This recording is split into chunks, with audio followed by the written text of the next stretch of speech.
आपको नया यूज बताने वाली हूँ।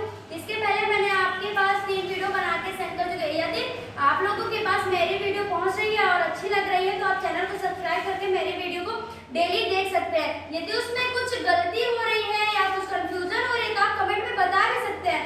ये नहीं कि उसका रिप्लाई कमेंट करेंगे, हम आपको उसका रिप्लाई भी करेंगे, कंफ्यूजन भी दूर करेंगे। तो आज का हमारा नया यूज है seem to be appear to be. Seem to be appear to be का मतलब होता है लगता है, दिखाई पड़ता है, प्रतीत होता है।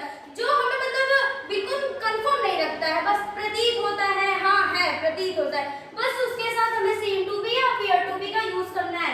लास्ट में ताकि देख के प्रेजेंट इंडेफिनिट टेंस में नहीं जाना हमें, क्योंकि ये एक प्रकार का यूज है।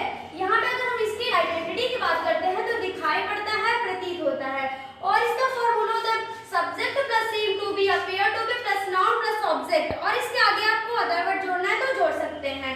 ये असर्टिव सेंटेंस का मतलब कि अफर्मेटिव सेंटेंस का। अगर निगेटिव सेंटेंस में करना है आपको तो फिर यहाँ पे सीम टू बी उसके बाद डज नॉट करके मतलब पहले पे हम लगा के तब नॉट का यूज करना है।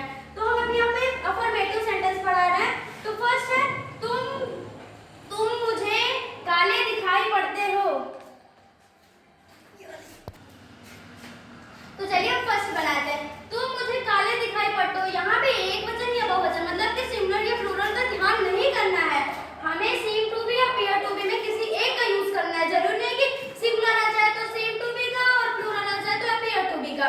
हमें चाहे सिंगुलर हो चाहे प्लूरल, आपका जो मन चाहे वो कर सकते हैं। तो यहाँ पे तुम आया, प्लूरल सब्जेक्ट है, बाकी हमें ये देखना नहीं है, बट हम बता रहे हैं, आपको कंफ्यूजन हो तो उसको डिस्कस कर। तुम मुझे काले दिखाई पड़ते हो, लास्ट में ता है तो टेंस में नहीं पहुंचना, मैंने पहले ही बताया एक प्रकार का यूज है। तो तुम का क्या होता है यू, फिर उसके बाद seem to be, you seem to be, फिर उसके बाद काले की क्या होती है ब्लैक, और दिखाई पड़ने की तो हो गई सीम टू बी, काले की ब्लैक, ब्लैक में। यहाँ पे हमें टेंस जैसे मतलब कोई क्रिया नहीं करानी, यहाँ पे क्रिया बस यही हो जाती है, इसके साथ seem to be appear to be लग जाता है। और सेकंड वाला है यह घड़ी पुरानी लगती है, यह दिस वॉच,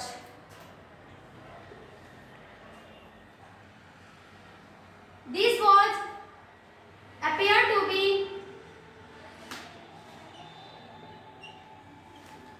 पुरानी क्या होती है ओल्ड। फिर थर्ड वाला है वह मुझे अच्छा लगता है, वह मुझे अच्छा लगता है, तो सब्जेक्ट क्या है वह ही। फिर उसके बाद लड़का के लिए तो ही लगेगा, यदि यहाँ पे अच्छी लगती होती तो यहाँ पे हमें सी का यूज करना होता, तो यहाँ पे ही। फिर उसके बाद सीम टू बी